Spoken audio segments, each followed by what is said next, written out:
நீதி கதைகள் டிவி. முன்னொரு காலத்துல ஒரு அழகான கிராமத்துல கஷ்டப்படுற மனைவியான ராஜம்மாவுக்கும் சோம்பேறியான புருஷன் பத்ரையாவுக்கும் நடுவுல நடக்கிற கதை தான் இப்ப நம்ம பார்க்க போற கதை.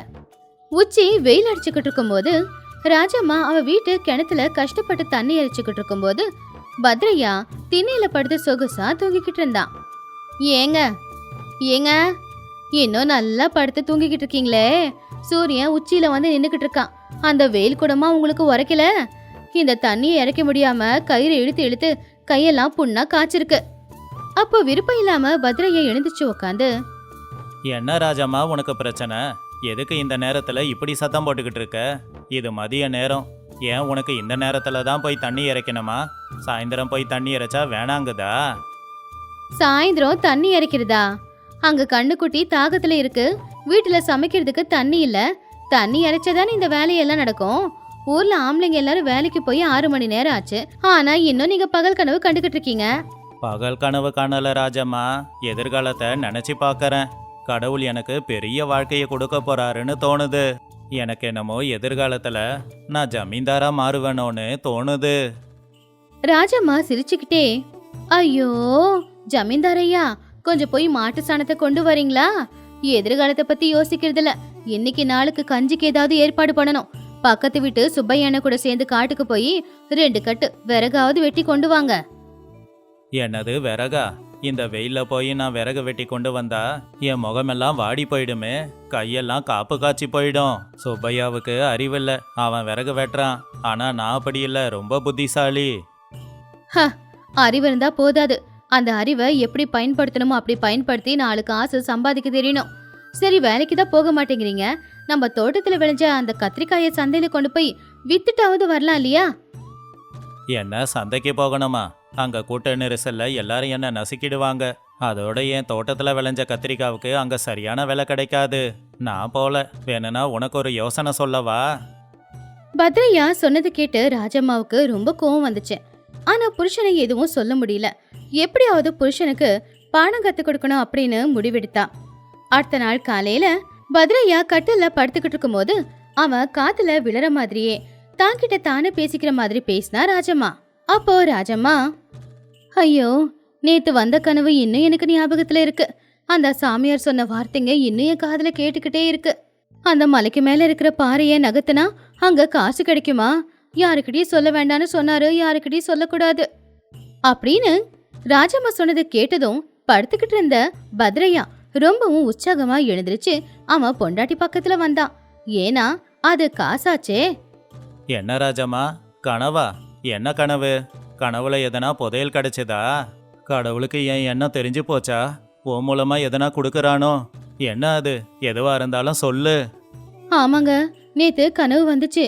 நம்ம ஊர் எல்லையில ஒரு பாழடைஞ்ச கோயில் இருக்குல்ல, அந்த கோயிலுக்கு பக்கத்துல ஒரு சாமியார் உட்காந்துக்கிட்டு எனக்கு இதெல்லாம் சொன்னாரு. அவரு நமக்கு ஒரு அதிர்ஷ்டம் இருக்குன்னு சொன்னாரு. ஆனா அதுக்கு நீங்க தகுதியானவர் இல்லையே. ஏன் எனக்கு தகுதி இல்ல? நான் ஜமீன்தாரா ஆக போற கனவு நிறைவேற போகுதுன்னு நினைக்கிறேன். முதல்ல அந்த சாமியார் உங்ககிட்ட என்ன சொன்னாரு அதை அப்படியே என்கிட்ட சொல்லு. உன் புருஷன் பத்ரையா ரொம்ப கொடுத்து வச்சவன். அவன் சோம்பேறியா இருந்தாலும் அவனுக்கு அதிர்ஷ்டம் தேடி வந்திருக்குன்னு சொன்னாரு. ஆனா அதுக்கு பல நிபந்தனைகளும் இருக்குன்னு சொன்னாரு. அவரு சொன்னதெல்லாம் உங்களால செய்ய முடியாதுங்க, ஏன்னா அதுக்கு நிறைய உடல் பலம் வேணும். நீங்க தான் மென்மையானவராச்சே. அவர் என்ன செய்ய சொன்னாரு? யாரையாவது ஏமாத்தணுமா? யாருக்கிட்டையாவது பொய் சொல்லணுமா? சொல்லு, எதுவா இருந்தாலும் நான் செய்வேன். அந்த பணத்துக்காக என்ன வேணும்னாலும் செய்யறேன். சொல்லு ராஜம்மா. அடடே, அதெல்லாம் இல்லைங்க. அவர் என்ன சொன்னாருன்னா, நம்ம ஊர் எல்லையில ஒரு பெரிய பாறை இருக்குல்ல, அந்த பாறையை தூக்கிக்கிட்டு நீங்க மலை ஏறி போகணுமா. அப்புறம் அந்த மலைக்கு மேல இருந்து அந்த பாறைய கீழே உருட்டி விடணுமா. அப்படி பண்ணா கனவுல சொன்ன அந்த காசும் 1 மூட்டை அரிசியும் நம்ம வீட்டு வாசல்ல இருக்குமா. அப்போ பத்ரையா யோசிச்சு பார்த்துட்டு, என்னது, அடிக்கிற வெயில்ல பாறையை தூக்கிக்கிட்டு மலை ஏறணுமா? அது ரொம்ப கஷ்டமாச்சே. ஆனாலும் 1 மூட்டை அரிசி காசுங்கிறாங்க. அது இருந்தா 2 மாசத்துக்கு வேலைக்கு போக வேண்டாம் இல்ல? அட நீங்க வேற, அந்த வேலையெல்லாம் ரொம்ப கஷ்டங்க. உங்களால அதெல்லாம் பண்ண முடியாது. பேசாம அமைதியா வீட்டுல இருங்க. நான் சந்தைக்கு கத்திரிக்காய் வித்துட்டு வர போறேன். முடிஞ்சா சாயந்தரம் நான் வரதுக்குள்ள அந்த பாறையை கொண்டு போய் உருட்டிட்டு வாங்க, பார்க்கலாம் உங்க அதிர்ஷ்டம் எப்படி இருக்குன்னு. அப்படின்னு சொல்லி ராஜம்மா கூட நிறைய கத்திரிக்காய பறிச்சுக்கிட்டு சந்தைக்கு எடுத்துக்கிட்டு போனா. ஆனா வீட்ல பத்ரையாவால இருக்க முடியல. அவன் மலையேறி தான் ஆகணும்னு பெரிய பாறையை தேடிக்கிட்டு மலையை நோக்கி போய்கிட்டு இருக்கும்போது வழியில அவனுடைய நண்பனான சோமையாவை சந்திச்சான். என்ன பத்திரையா, அடிக்கிற வெயில்ல மலையை நோக்கி போய்கிட்டு இருக்க? எப்பவுமே படுத்து தூங்குறவன் இன்னைக்கு சுறுசுறுப்பா போறியே, என்ன விஷயம்? பத்ரையா பதட்டமா, ஒன்றும் இல்லை பத்திரையா, உடம்புக்கு சரியில்லைன்னு வைத்தியர்கிட்ட போனப்போ வெயில்ல கொஞ்ச நேரம் நடந்தா சரியாயிடும்னு சொன்னாரு. அதான் நடந்துகிட்டு இருக்கேன். நீ போ, உனக்கு எதனா வேலை இருக்கும், போய் பாரு. சோமையா ஆச்சரியமா ராமையாவை பார்த்துக்கிட்டு இருக்கும் போதே ராமையா மலைக்கு கீழே இருக்கிற கல்லுங்க நிறைஞ்சிருக்கிற இடத்துக்கு போனான். அங்க ஒரு பெரிய பாறாங்கல்ல பார்த்து அதை தோல்ல வச்சுக்கிட்டு மறுபடியும் அதை சுமந்துக்கிட்டு மலையேறினான். ஐயோ கடவுளே, இந்த பாறை என்ன இவ்வளோ கனமா இருக்கு? பாறை கனமா இருக்கிறது கூட பரவாயில்ல, வெயில்ல ஒரு அடி கூட எடுத்து வைக்க முடியலையே. ஒருவேளை இவ்வளோ கஷ்டப்பட்டும் அந்த பணமும் அரிசியும் கிடைக்கல அப்படின்னா? இல்லை இல்லை, கனவு வந்தது என் பொண்டாட்டிக்காச்சே, உண்மையாதான் இருக்கும். அது பொய்யா இருக்காது. கஷ்டப்பட்டு இதை செஞ்சு முடிச்சாகணும். அப்படி அடிக்கிற உச்சி வெயில்ல ரொம்பவும் கஷ்டப்பட்டு மேல் மூச்சு கீழ் மூச்சு வாங்கிக்கிட்டு முட்டிக்கால் வலி கைவலி இடுப்பு வலியோட எப்படியோ கஷ்டப்பட்டு கடைசியில அந்த பாறையை தூக்கிக்கிட்டு பத்ரையா மலை உச்சிக்கு வந்தான். மலை உச்சிக்கு வந்த உடனேயே, அட கடவுளே, எப்படியோ வந்து சேர்ந்துட்டேன். இந்த பாறையை சுமக்கிறது ரொம்ப கனமா இருக்கு. என் உடம்புல இவ்வளோ பலம் இருக்கிறது எனக்கே தெரியல. ஆனா எப்படியோ அந்த முனிவர் சொன்ன மாதிரி எனக்கு அந்த காசும் அரிசியும் கிடைச்சா போதும். எப்பா சாமியாரே, கல்ல கொண்டு வந்துட்டேன். நீ சொன்னதெல்லாம் காலையில எனக்கு கொடுத்துடு அப்படின்னு சொல்லி பத்ரையா சுமந்துக்கிட்டு வந்த பாறைய மலைக்கு மேல இருந்து கீழே உருட்டி விட்டான். அந்த பாறை கீழே உருண்டுக்கிட்டு வந்து ஒரு புதருக்குள்ள போய் விழுந்துருச்சு. வேலை முடிஞ்சதுக்கு அப்புறமா பத்ரையா ரொம்ப சந்தோஷப்பட்டான். அதுக்கப்புறம் பொறுமையா மலையை விட்டு இறங்கி வீட்டுக்கு வந்து சேர்ந்தான். சாயந்தரம் வியாபாரத்தை முடிச்சுக்கிட்டு ராஜம்மாவும் வீட்டுக்கு வந்தா. புருஷனோட நிலைமைய பார்த்து சிரிச்சா. ஏங்க, என்ன இது, முகமெல்லாம் வாடி போயிருக்கு, அங்கங்க செவப்பு செவப்பா இருக்கு, வேர்வையால நனைஞ்சு போயிருக்கு உங்க துணி, கால்ல வர அடிபட்டிருக்கு, நீங்க உண்மையிலேயே மலை ஏறினீங்களா? அப்போ அதை கேட்டு பத்ரையா சந்தோஷமா, ஏறுன ராஜம்மா, நான் ஏறுன. வெயில கூட பார்க்காம அந்த உச்சி மலைக்கு ஒரு பெரிய பாறையை தூக்கிக்கிட்டு போனேன். போயிட்டு மேல இருந்து அதை கீழே உருட்டி விட்டேன். நாளைக்கு உன் கனவுல வந்தபடியே எல்லாமே கிடைச்சிடும் தானே? கிடைக்கும் கிடைக்கும், சொன்னது முனிவராச்சே, அவர் ஏன் பொய் சொல்ல போறாரு. சரி, நீங்க போய் குளிச்சுட்டு வாங்க. இன்னைக்கு கத்திரிக்காய் சந்தையில வித்து வந்த பணத்துல அரிசி வாங்கிட்டு வந்திருக்கேன். சாப்பாடு சமைச்சு போடுறேன், சாப்பிட்டுட்டு படுத்து தூங்குங்க. அடுத்த நாள் காலையில ராத்திரி முழுக்க பத்ரையாவுக்கு தூக்கம் வரல. விடிய காலையில சூரியன் உதயமாகிறதுக்கு முன்னாடியே அவன் எழுந்திருச்சு வெளியில வந்து பார்த்தான். ஆனா அவன் எதிர்பார்த்த மாதிரி அங்க அரிசி மூட்டையோ பணமோ இருக்கல. மறுபடியும் கண்ணை தொடச்சுக்கிட்டு நல்லாவே பார்த்தான். ஆனா அங்க எதுவுமே இல்ல. ராஜம்மா, ராஜம்மா, இங்க வா. அந்த முனிவர் சொன்னபடி அரிசியும் காணோம், பணத்தையும் காணுமே.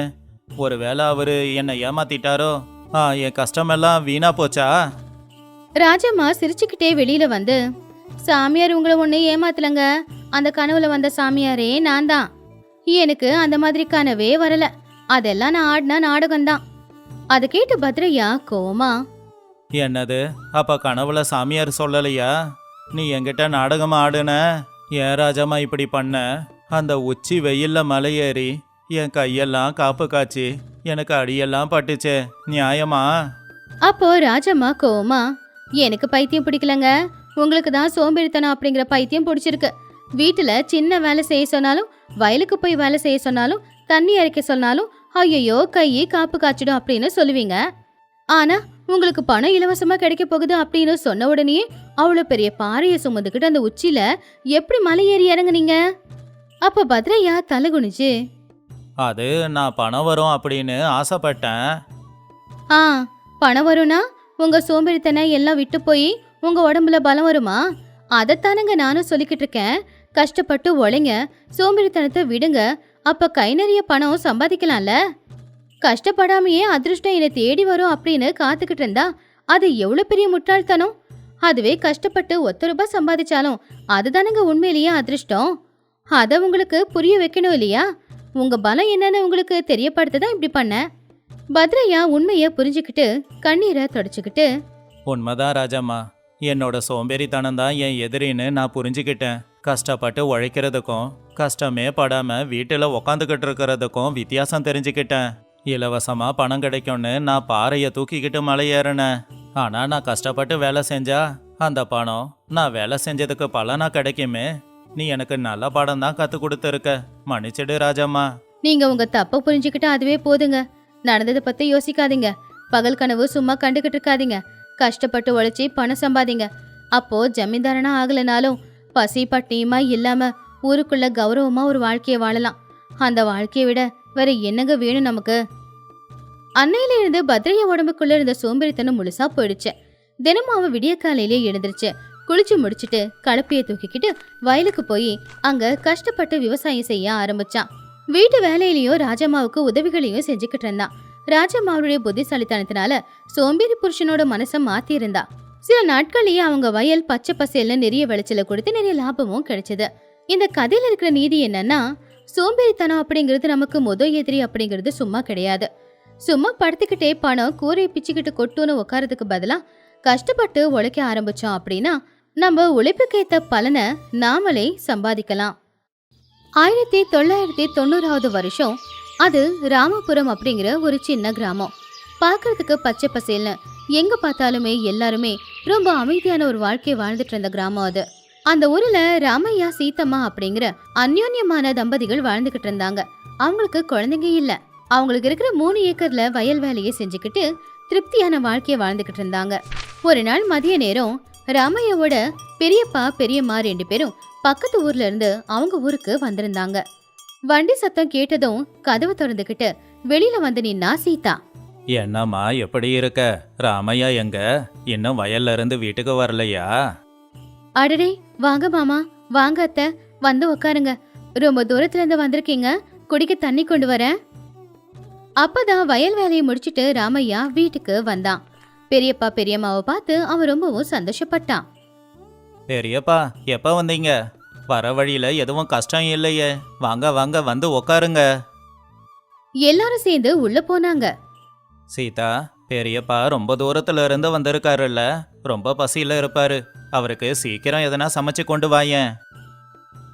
சரிங்க, இதோ இப்பவே செஞ்சிடுறேன் அப்படின்னு சொல்லி சீதா சமையலறைக்குள்ள போனா. அதெல்லாம் இருக்கட்டும் ராமையா. ஆமா, உங்க குடும்ப வாழ்க்கை எப்படி இருக்கு? எல்லாரும் நல்லா இருக்கீங்களா? இங்க மழை சரியா பெய்யுதா? ஏதோ அந்த கடவுளோட தயவால எல்லாம் நல்லா தான் நடந்துகிட்டு இருக்கு பெரியப்பா. மழை பெய்யுது, ஆனா அந்த கால அளவுக்கு இல்ல. சரி, நீங்க போய் ஓய்வெடுத்துக்கோங்க. கொஞ்ச நேரத்துல மதிய சாப்பாட்டுக்கான வேலை நடந்துகிட்டு இருந்துச்சு. உள்ள இருந்து பருப்பு நெய் வாசம் வெளியில வரைக்கும் வந்துச்சு. அந்த வாசம் வந்த உடனேயே பெரியப்பா ராமையாவை கூப்பிட்டாரு. டே ராமையா, வாசத்தை பார்க்கும்போது ஏதோ கீரையோ காய்கறியோ உன் பொண்டாட்டி சமைக்கிறா போலையே.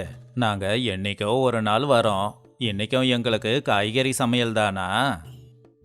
உங்களுக்கு என்ன வேணும் பெரியப்பா? என்ன கேட்டாலும் சீதா சமைச்சு போடுவா, கேளுங்க. போய் மீன் பிடிச்சிட்டு வாடா. உன் பொண்டாட்டி கையால மீன் குழம்பு எப்படி இருக்குன்னு பார்க்கலாம். இப்பவே ஆத்துக்கு போய் நல்லா பெரிய மீனா 2 பிடிச்சிக்கிட்டு வா. மீன் குழம்பு சாப்பிட கொடுத்து வச்சிருக்கணும். அத கேட்டதும் சமையல் அறையில இருந்து வெளியில வந்த சீதா ரொம்பவும் மரியாதையா கைய கிட்டே முன்னாடி நின்னு, மாமா, தப்பா எடுத்துக்காதீங்க. நீங்க ரொம்ப நாளுக்கு அப்புறமா எங்க வீட்டுக்கு வந்திருக்கீங்க.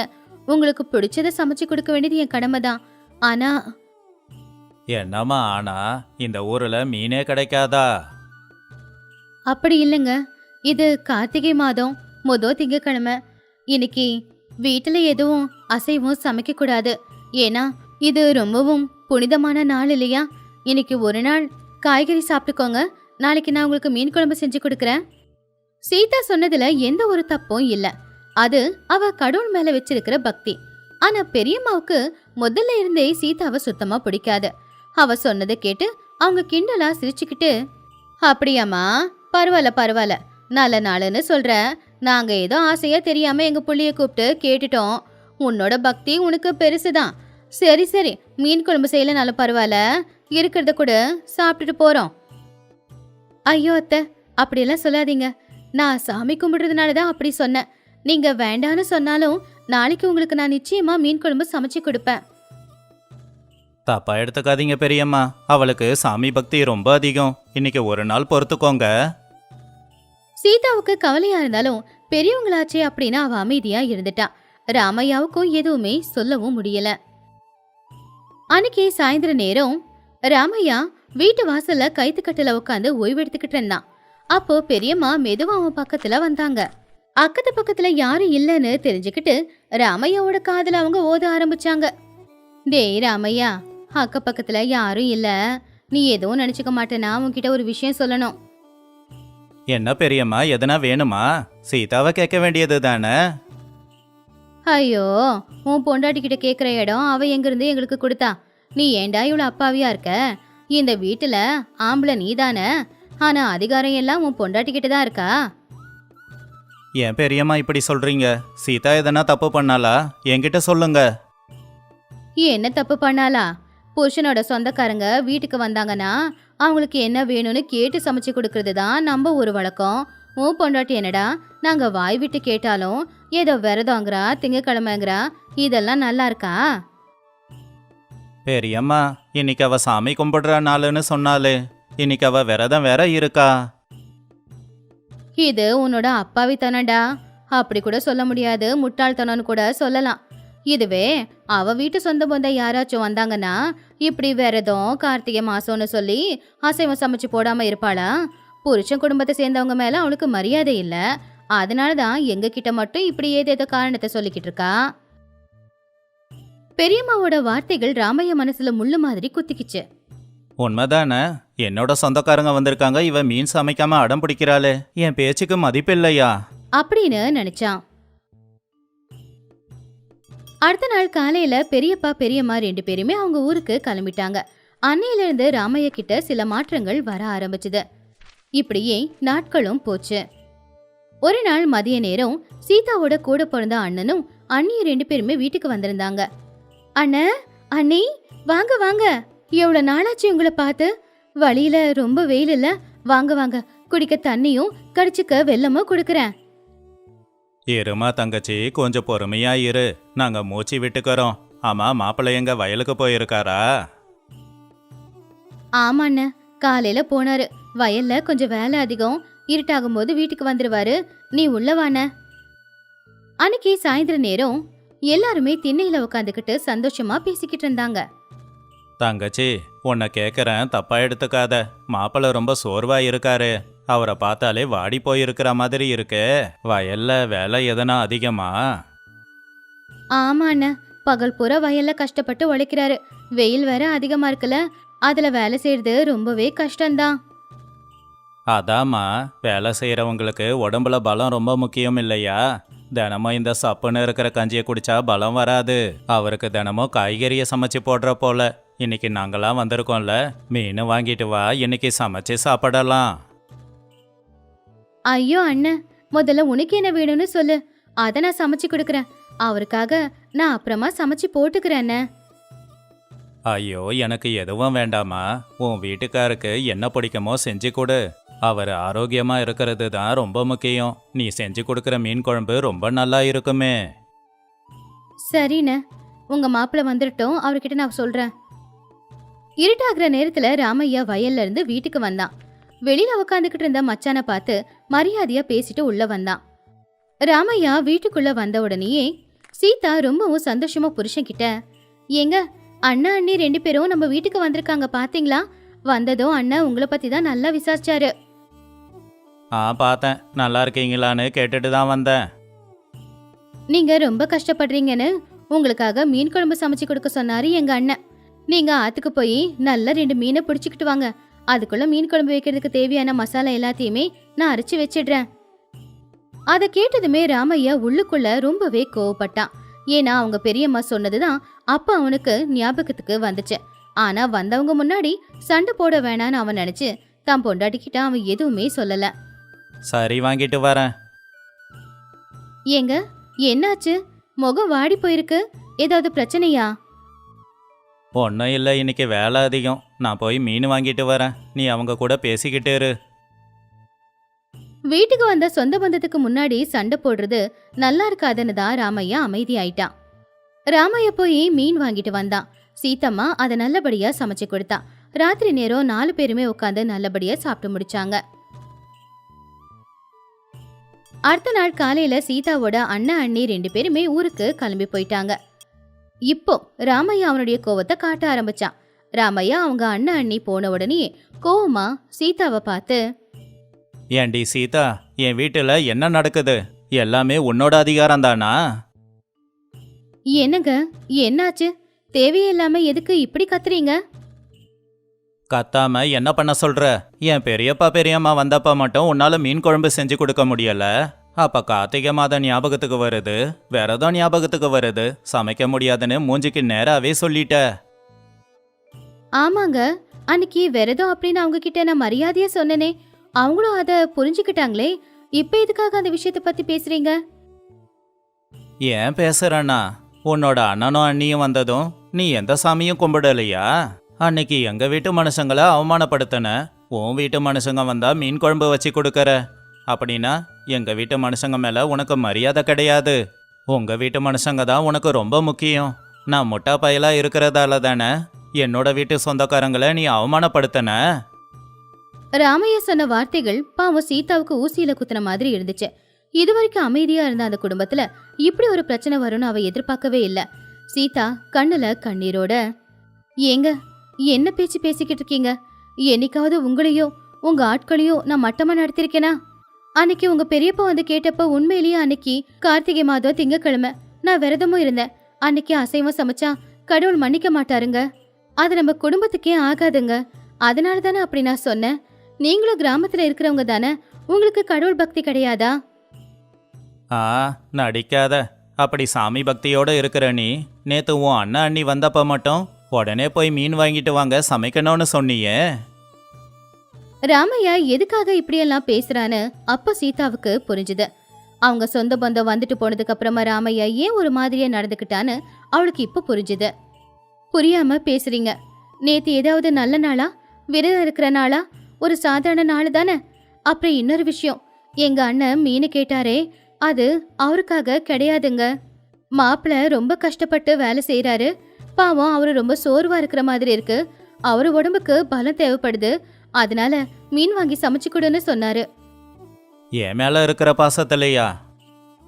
ஆமாங்க, உங்க சொந்த பந்தம் வந்துட்டு போன நாள்ல இருந்து நீங்க ஏன் இப்படி இருக்கீங்கன்னு எனக்கு தெரியல. ஆனா இப்ப தெரியுது, அவங்க உங்க காதல ஏதோ ஓதிட்டு போயிருக்காங்கன்னு. 4 பேரோட பேச்ச கேட்டு நீங்க உயிருக்கு உயிரா நேசிக்கிற பொண்டாட்டி மேல சந்தேகப்பட்டுட்டீங்களே, என்ன பத்தி உங்களுக்கு தெரியாதா? அப்படின்னு சீதா கண்ணுல கண்ணீரோட சொன்னப்போ ராமையா மனசுல ஒரு மாற்றம் வந்துச்சு. அவன் ஒரு நிமிஷம் பொறுமையா யோசிச்சு பார்த்தான். சீதா சொல்றது உண்மைதானே அப்படின்னு அவனுக்கு தோணுச்சு. உண்மைதான். அன்னைக்கு இவ விரதம் இருந்தா. மச்சான் என்ன பத்தி யோசிச்சு தானே மீன் வாங்க சொல்லி சொன்னாரு. பெரியம்மா என் மனசுல விதைச்ச விஷத்தால என் பொண்டாட்டிய நான் தப்பா புரிஞ்சுக்கிட்டேனே அப்படின்னு அவன் மனசுக்குள்ள நினைச்சான். என்ன மன்னிச்சிடு சீதா. அன்னைக்கு பெரியம்மா ஏதோ என்கிட்ட சொன்னாங்க. பெரியவங்க பேச்ச கண்ண மூடி நம்பி உன்னை நான் தப்பா நினச்சிக்கிட்டேன். பெரியவங்களாச்சேன்னு அவங்க சொன்னதை நம்பி நான் என்னோட குடும்பத்தை கெடுத்துக்க பார்த்தேன். நான் எவ்வளோ முட்டாளா இருந்திருக்கேன். தயவு செஞ்சு என்ன மன்னிச்சிடு சீதா. புருஷன் பொண்டாட்டி அப்படிங்கிறது ஒரு வீட்டுல இருக்கிற 2 தூண் மாதிரி. அந்த தூணை உடைக்கிறதுக்கு நம்ம குடும்பத்தை சேர்ந்தவங்களே முயற்சி பண்ணாலும் ஒருத்தங்க மேல ஒருத்தங்க நம்பிக்கையோட இருந்தா மட்டும்தாங்க அந்த தூண் உடையாம இருக்கும். அன்னையில இருந்து ராமையா சீதாவுக்கு நடுவுல எந்த ஒரு கருத்து வேறுபாடும் வந்ததில்ல. யாரு என்ன சொன்னாலும் அதை காதுல போட்டுக்காம 2 பேரும் அந்யோன்யமா வாழ ஆரம்பிச்சாங்க. இந்த கதையில இருக்கிற நீதி என்னன்னா, வீட்டுக்கு வரவங்க போறவங்க சொந்தம் பந்தம் உறவுகள் எல்லாமே நமக்கு நிரந்தரம் இல்ல. அவங்க வருவாங்க போயிடுவாங்க. ஆனா அவங்க சொன்னதை கேட்டு நம்ம கூடவே வாழ்ற வாழ்க்கை துணையை நாம கஷ்டப்படுத்தவோ சந்தேகப்படவோ கூடாது. மத்தவங்களால நம்ம குடும்பத்தை நாமளே கெடுத்துக்க கூடாது.